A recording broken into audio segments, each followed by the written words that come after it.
if you watch this show even semi-regularly, you know that there's a rift that's growing on the left. And on one side of the divide, you have people who still believe that electoral politics is the best strategy to get systemic policy changes that are desperately needed to address wealth inequality, to address the climate crisis, to address the endless wars.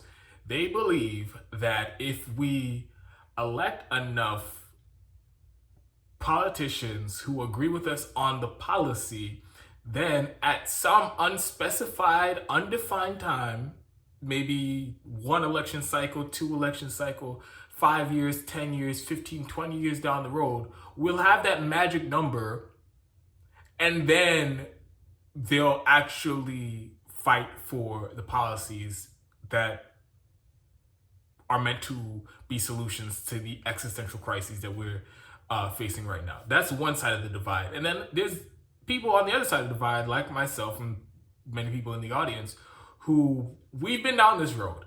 We've tried the electoral politics strategy. And not only has it produced no results, but the people who we elected, we raised hundreds of millions of dollars. And I wrote an article on Substack about this a couple weeks ago. The link's in the description box. We raised hundreds of millions of dollars. Grassroots working class movement in this country raised hundreds of millions of dollars to elect politicians to advance our policy agenda. And they took all that money, they took all that volunteer time and all the support, and then they went to Congress and immediately turned, and now they're serving the establishment and working to undermine the very same movement that got them elected. So it's, to people like me, electoral politics is a farce. It is a fool's errand to try to not only take over the Democratic Party, but to try to bring about the radical systemic change that we need in the time frame that we need to do it in order to meet the moment on any number of issues. It is not a viable option anymore. And the best way forward is direct action and public pressure campaigns, and making it so that business as usual cannot continue, making it the resistance, the opposition from the public so untenable that we force the hand of politicians because they have no choice. It isn't an option to just ignore us anymore. That's the only way that we get Medicare for all. That's the only way we get UBI and we deal with the eviction crisis that's coming up and deal with the climate crisis, is through direct action. And so this divide is going on among the left. And honestly, I think this is a bigger disagreement than most people are letting on, because this is an irreconcilable difference. And it reminds me a lot of like the debate around healthcare between the people on the left who support single payer and the neoliberals in the Democratic Party who want incremental corporatist reforms to this gross for-profit health insurance system that we have. And so when it comes to that issue, that debate, people see many of us who were awakened during like the Bernie Sanders campaign and the all the talk about single payer and how corrupt and dysfunctional our healthcare system was. It radicalized many people to seeing that this is untenable. The status quo is untenable. And every day, every month, every year that it continues, thousands of people, hundreds of thousands of people, millions of people of lives, they're ruined unnecessarily because of these corrupt policies that are meant to serve the executives in the insurance industry and in big pharma. And so any type of compromise that continues the status quo in terms of the healthcare system, that isn't on the table for us. We've moved past it. Enough people have died. Enough people have gone bankrupt. Enough people's lives have been ruined that we need it now, and we aren't settling for anything less. That's where many people on the left have fallen on that debate. And then on the other side of that, you have the people who say, it might sound nice to get single payer, but it's not realistic. So we just have to operate within the confines of the system as it is, and just make some minor tweaks to the status quo.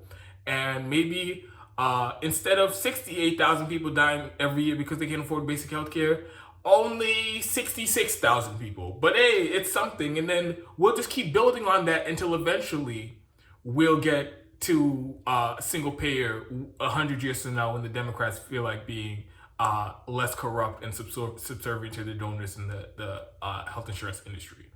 That isn't an option for many people. That is seen as ridiculous status quo defending. That is doing apologetics for a system that is going to literally kill hundreds of thousands of people, bankrupt millions of people unnecessarily. So these are existential issues. People's lives are on the line here. And it's not like, oh, what do you want for dinner? Pizza or sandwiches? Like, no. If you choose to go that path of let's just make the status quo a little bit better, you're signing the death warrant for millions of people. And that, like I said, that's not an option for many of us, because that could be somebody in our family, that could be our friend, that could be a loved one, that could be you one day. You have some type of medical emergency and you can't pay, you get some illness and you can't pay for the treatment, you can't afford the medication, you can't afford the surgery, and then you end up dying from it. So it is a very and that's where I see the divide on electoral politics versus direct action. Electoral politics isn't going to solve the climate crisis. Democrats control the House, the Senate, and the White House, and where's the dramatic, radical plan to address the climate apocalypse that we're facing? We have 8 years to completely turn this around and change course and get to net zero carbon emissions, or facing climate apocalypse. And what could possibly be one of the last Democratic administrations that we have to address this problem, and they're still exacerbating the climate crisis. They're still granting you fracking permits. Joe Biden allowing the Dakota Access Pipeline to continue. The cover-up of the Colonial Pipeline spill, one of the largest oil spills in U.S. history. Robbie Yeager at the MCSC network has been doing original reporting on it. And so what has electoral politics gotten us? We have complete Democratic control of government, and they're making the climate crisis even worse. So if you're going to tell me we have an 8-year window to avert climate apocalypse, electoral politics is literally not an option. It is not an option. With healthcare, most of these deaths that happened because of COVID would have been avoidable if we had a single-payer healthcare system in this country. And because we don't have that, hundreds of thousands of people died unnecessarily, and this is on top of the 68,000 people who already die every year because they can't afford basic healthcare. We've reached a limit. This cannot happen anymore. These genocidal levels of death in this country, all in service of the for-profit health insurance industry. That is untenable. 500,000 people going bankrupt every year because they can't afford to pay their medical bills. That is untenable. And so this whole idea of we can wait around a couple election cycles to fix that is completely bonkers and divorced from reality. People who can't afford their insulin next week or next month, they can't afford to wait 5 years or 10 years or 20 years for this magical time when progressives completely control government for them to fight for single payer. They need somebody to fight for single payer right now. So electoral politics is not an option. That's not an answer to their problems. And with the wars, look what's happening in Gaza right now. The Democratic Party is as pro-war, as militaristic as they've ever been. And again, they complete control of government, and the wars continue unabated. Joe Biden wants to give a record amount of money to the Pentagon to fund the endless wars. $750 billion he wants for the next Pentagon budget. And he's approving weapon sales to Israel while they're bombing apartment buildings, while they're bombing journalists, while they're bombing hospitals, while they're targeting civilian infrastructure and massacring children in Gaza. The Democratic administration is going to give them more weapons to do that. So what is electoral politics? What has that gotten us How close has that gotten us to the goal of ending these endless wars? It hasn't moved us an inch. The wars continue. They've expanded. We started more wars. So, and the Democratic Party is no different than the Republican Party on the issue of war.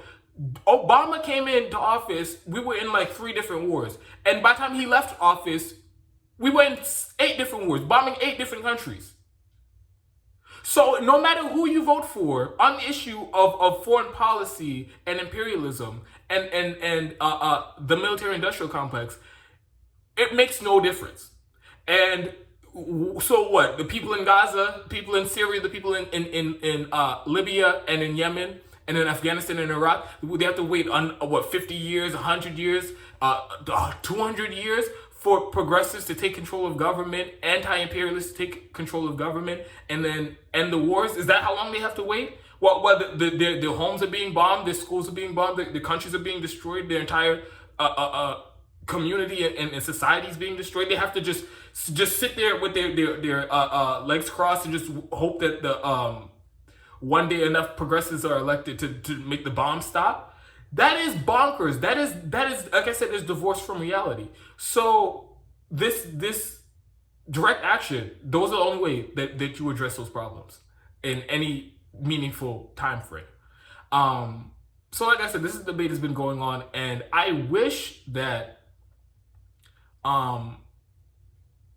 this conversation was happening among the more prominent hosts and figures on the left and in new media, because this isn't even the conversation that they're having about where the left goes from here. You have mostly, it's like you have the Sam Cedar crew and like Emma Vigeland and then you have the Young Turks with Cenk Uygur and Anna Kasparian, and then you have the whatever you want to call them at the Intercept, and all these prominent left figures who still to this day will tell you you have to keep going out and supporting these Justice Democrats, as they sell you out at every turn. And even they will even take the hundreds of thousands of dollars that you give them to fight for your policy agenda, and they'll take that and give it to the opposition and fund the opposition and fund the corporate Democrats who are diametrically opposed to your policy agenda. That's what these elected progressives are doing. But you still have that giant segment of left new media who will defend them regardless. And then the other, the most prominent critics of them with the biggest platforms, like maybe like Krystal, Kyle Klinsky, they're around 1 million subscribers. Well, Krystal has passed 1 million subscribers on the Hill, and Kyle Klinsky's up to getting close to 1 million subscribers on his YouTube channel.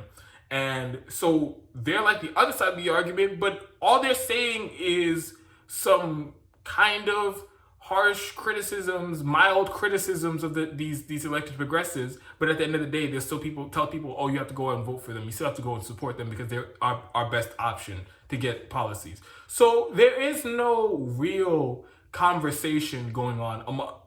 And of course, Jimmy Dore is a glaring exception to the rule. But other than that, among the most prominent hosts, there's no conversation going on about what we do when it becomes irrefutable and so clear that this electoral politics strategy is not going to produce any meaningful results in our lifetime. And where do we go from there? And how do we transition?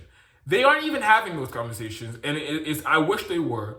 And it doesn't have to be some type of knockdown, drag out debate, but it's an important conversation to have. So Krystal did an interview with, I think it was like the Pennsylvania Justice Democrats organization.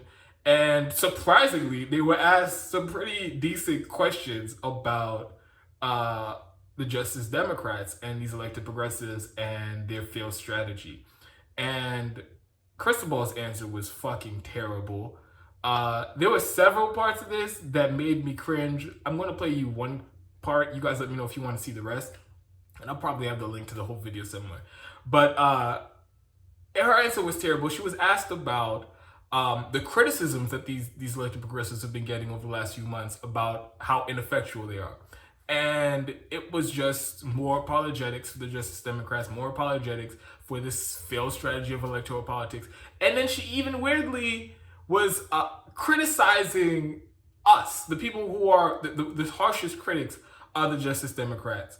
And so I have a lot to say about that. But first, you all already know the deal. If you're able to contribute to the show, I have the links to the About page, in the About page of the YouTube channel. I also have links in the description box. So you can sign up for the Patreon and do monthly subscriptions.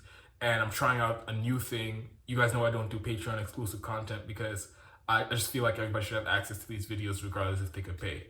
So I'm looking at trying to do like some behind the scenes thing, like an extra for my Patreon supporters, because they are paying money. So I want to give them something a little bit extra. So with the behind the scenes thing, maybe I'll just do like a video on Sunday or Monday about the topics that I plan on covering for the rest of the week. And that way it's not like they're getting any important information that you guys won't get, anybody who's watching for free that you won't get. It's just kind of behind the scenes stuff up with the show, and just covering other topics that I'll be talking about publicly anyway. So let me know what you guys think about that. I also have links to PayPal in the description box, and I'm just incredibly grateful for all the people who keep watching, sharing, liking the videos, commenting on the videos. You guys have helped this channel grow to where it is now. So I'm going to play the clip from Krystal, this interview with Krystal, and then I'll come back and break it down. Hello, thank you both for being here. So we both touched a little bit on this topic, but since the theme of the discussion night is Uniting the Left, we'd love to hear more about it.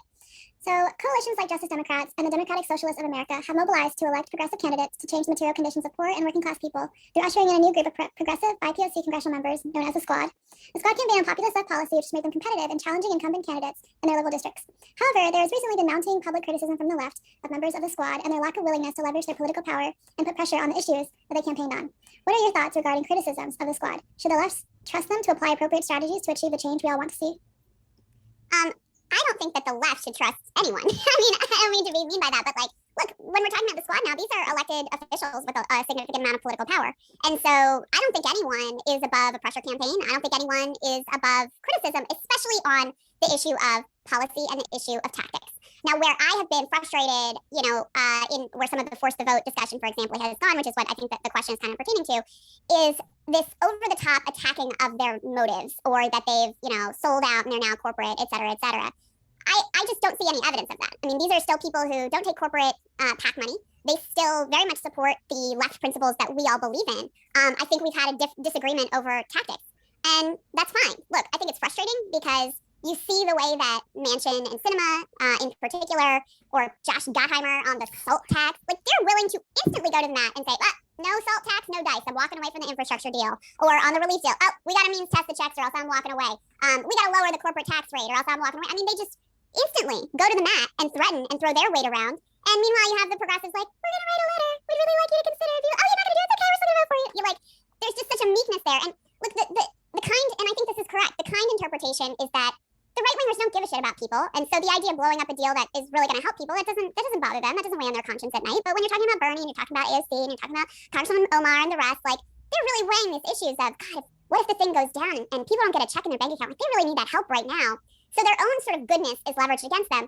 But if you're not going to throw your weight around on something as freaking popular as a $15 minimum wage that passed overwhelmingly in Florida, like, when are you going to use the genuine leverage that you have right now? So I guess to sum up, look, to me, everybody should be held to the same standard. No one is above reproach. In fact, I think we have higher expectations for our allies than we do for, expectations for the Republicans or for Donald Trump or Ted Cruz or whoever. So holding them to a high standard, no problem with that. Just over the top, bashing them as human beings or their motives, etc., without actual proof that there's something nefarious afoot, I draw the line there. All right, so there's a lot to unpack there.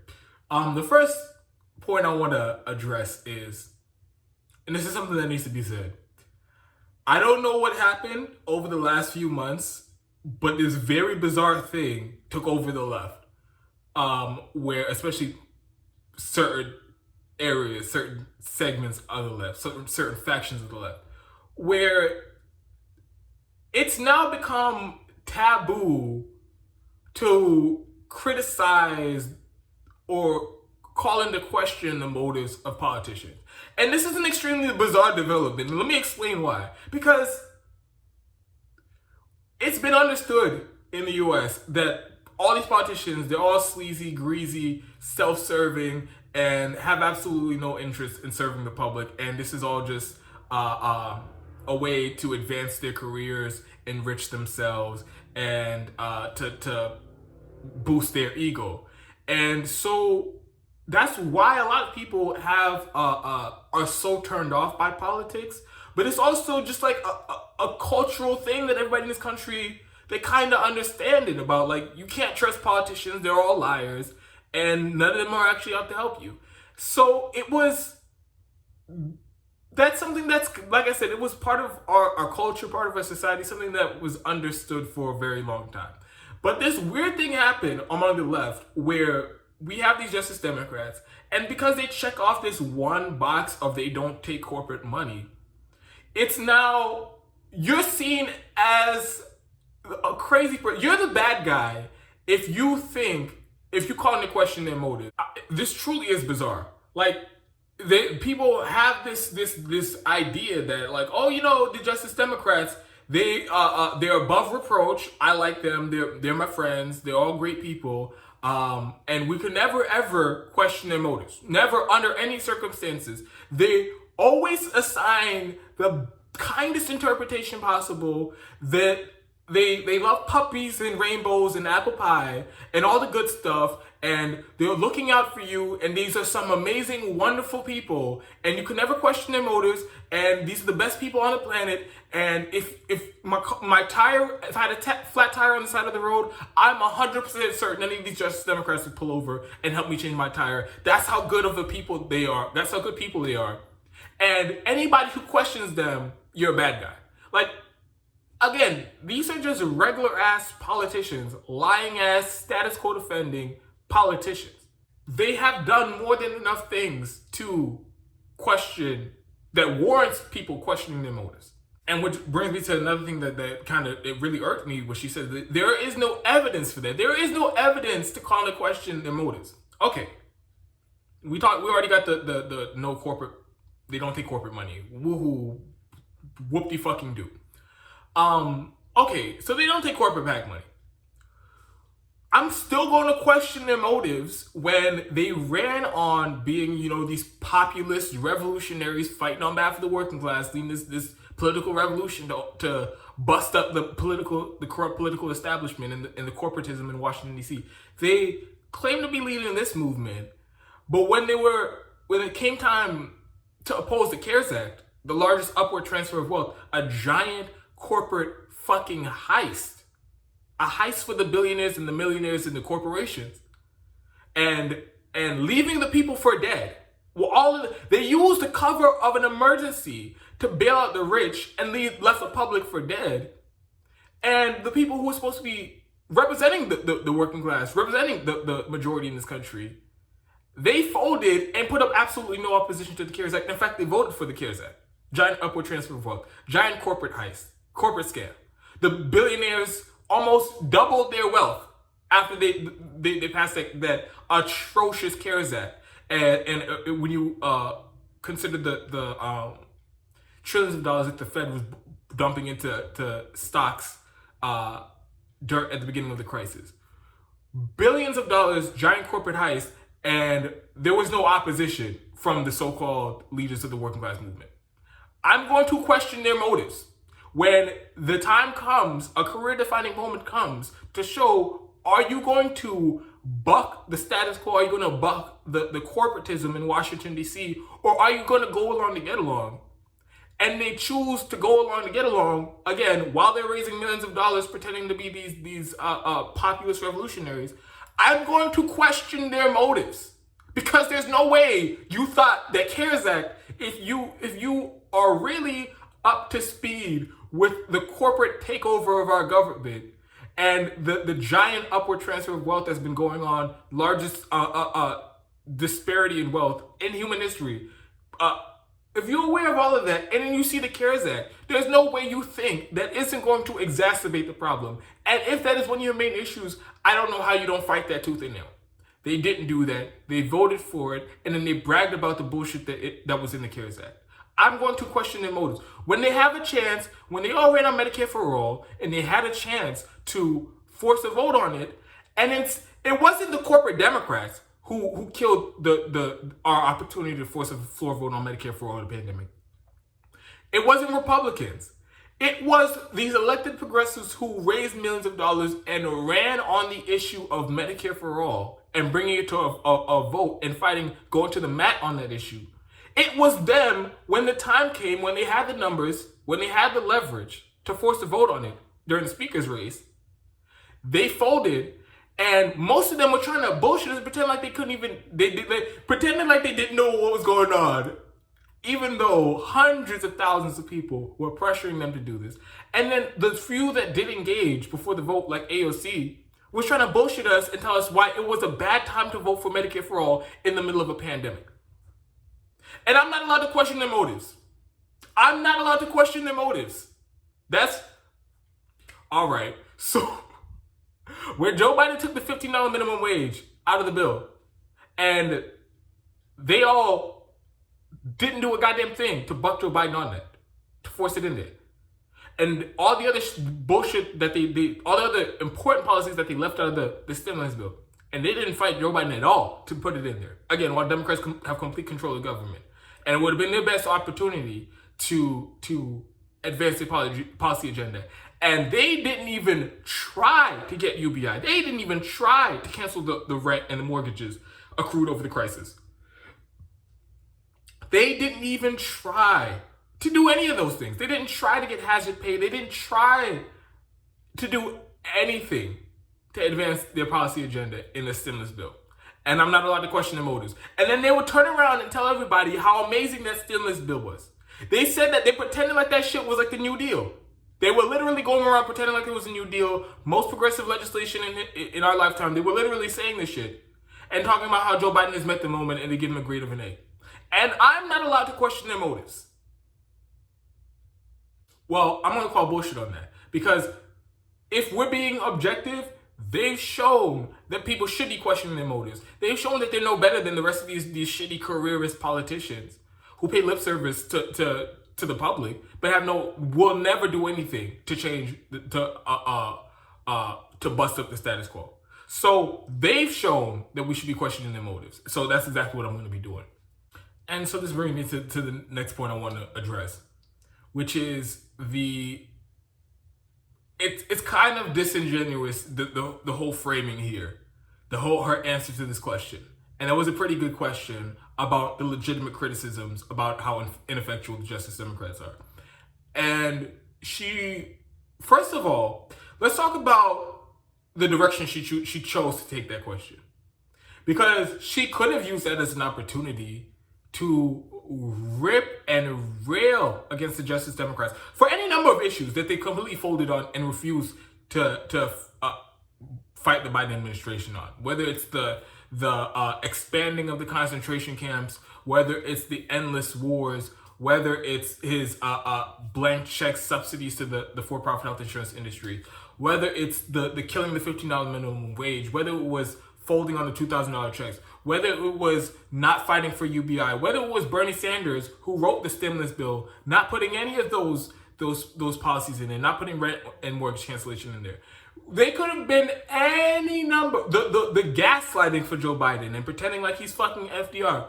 There are many legitimate criticisms that the left have been leveling against these elected progressives. And if you're somebody who has a platform like Krystal, I don't know why you wouldn't take every single opportunity, and especially if you think this electoral politics strategy is the best option. I don't know why you wouldn't take every opportunity to get them to correct course and call out their bullshit and let them know that what they're doing is unacceptable. I don't know why you wouldn't take every opportunity to do that, especially when you're speaking to like a group affiliated with the Justice Democrats. Let them know that what they're doing is bullshit. But she completely flips it, and she spends almost her entire answer here trying to chastise the people on the ground who have been left for dead by our government over the last year. and are rightfully pissed off at all these politicians, especially the ones who claim to be representing us, she's going to turn around and browbeat them and say, you're being too mean to politicians and you're saying not nice things about these politicians. And this kind of reminds me of my criticisms of Nina Turner. You remember I did that video of the interview that Nina Turner did with Mike Figueredo from the Humanist Report, where she was asked about forced vote.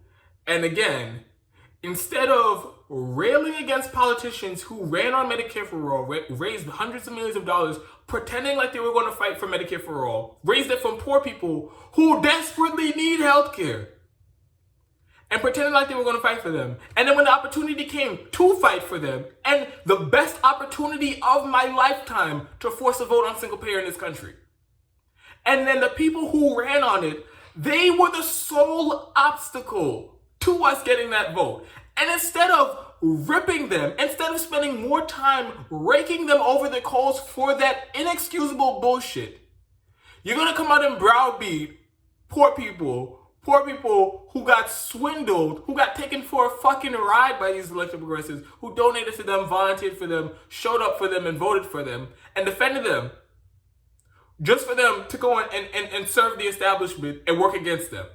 And when people are rightfully pissed the fuck off, you have these people coming to browbeat you and tell you, stop being so mean to politicians. Make that make sense for me. And then one more thing. Back to, of course, the always giving them the benefit of the doubt. So, she pulls this concocts this fanciful defense of these elected progressives. And again, giving them the kindest interpretation, even these are her words, not mine. Get in the kindest interpretation of why they're so ineffectual and why they refuse to fight ever, is because if they do fight, well, then here's the thing. If they threaten to withhold their vote for a stimulus bill, well, all we all know the corporate Democrats, they don't give a fuck about regular people, so they'll let the country burn, and they'll just not pass any stimulus bill if they have to choose between a stimulus bill with UBI in it or no stimulus bill at all. They choose stimulus bill because they're that ideologically committed and they don't give a fuck about the constituents that much. And the saints, these elected progressives, their hearts are so big, they care so much about the people that they couldn't sleep. They couldn't sleep at night if they threatened to withhold their vote on a stimulus bill or any number or any bill, and the Democrats just said, you know what, let's play chicken, and I won't do it at all, and I won't help anybody.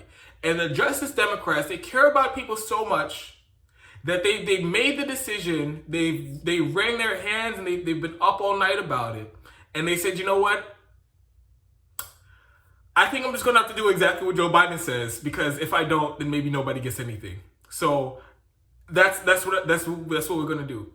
Again, I don't know why you're giving them that much of the benefit of the doubt. I don't. Because Occam's razor is, they just don't want to rock the boat. They just don't want to piss off Democratic leadership. So they're just going to do whatever the corporate Democrats tell them to do. And then that's it. There's all this rationalization, the mental gymnastics about, they're so kind-hearted, they care about people so much that they have to do neoliberal policies. That sounds like bullshit. And then furthermore, so if that's your logic, that's what the framework you're operating from, then what's the point of the Justice Democrats? What's the point of electing progressives? Because then you can always make that excuse. You can always make the excuse that there will be Joe Manchin, there will be Kristen Sinema, there will be Chuck Schumer, there will be Nancy Pelosi, there will always be corporatists who are willing to do nothing as opposed to doing what the left wants. So if you can always make that excuse, you can always make that rationalization, then there will never be ever be a time to fight. Because say you have another opportunity to force a vote on Medicare for all. Say in the stimulus bill, another stimulus bill comes up. Oh, Joe Manchin says, you think Medicare for all? I'm against it. I'll kill it. I'm not going to vote for it. So, oh well, no vote on Medicare for all. Okay, then by the logic that Krystal's presenting here, the Justice Democrats will be well within their rights to just fold on it because Joe Manchin said no. And hey, what are we gonna do? Not give another stimulus bill? Not pass another stimulus bill over Medicare for all? No. So they'll kill it, they'll fold on it, and whatever the corporates say they want in the bill, we'll do that, and they won't even fight a little bit. They won't even make any serious policy demands, and they'll just go along with what the neoliberals want to do. So what's the point? What's the point? You can always make that excuse. So, I mean, like I said, this is a real debate that needs to happen. This needs to be hashed out because this is an irreconcilable difference, like I said in the beginning of this video. And I welcome a conversation with Krystal Ball, Kyle Klinsky, anybody who's still defending this strategy of electoral politics. I'm more than willing to have a conversation about it because I think that is so divorced from reality, and they are like operating in their own echo chambers, and they don't even engage with people like us who have a mountain of reasons as to why electoral politics is not the answer, is not the solution to this moment. They won't even engage with us. All you get are like straw mans like this, or other straw mans, and they, like I said, they just will not engage with people who have checked out completely. So, I mean, you guys let me know what you think about this in the comment section. I think this was fucking embarrassing. And like I said, this is somebody with one of the biggest platforms in left new media, over 1 million subscribers on the Hill. So if you're wondering why people are sitting around and not doing shit, people aren't getting in the streets, part of the reason is the left new media apparatus is shitting the bed. They're shitting the bed. They refuse to acknowledge what the reality of the situation. They refuse to acknowledge that these politicians, all these elected progressives, they're working for the establishment now. They refuse to add that in to their analysis of the political situation. And because of that, they keep feeding their audience this bullshit of, oh, we just gotta go and elect more of them. And again, that diverts energy and from what we should be doing, which is figuring out how we get enough people in the streets and organize to put enough pressure on these politicians to force their hand on these key policy issues.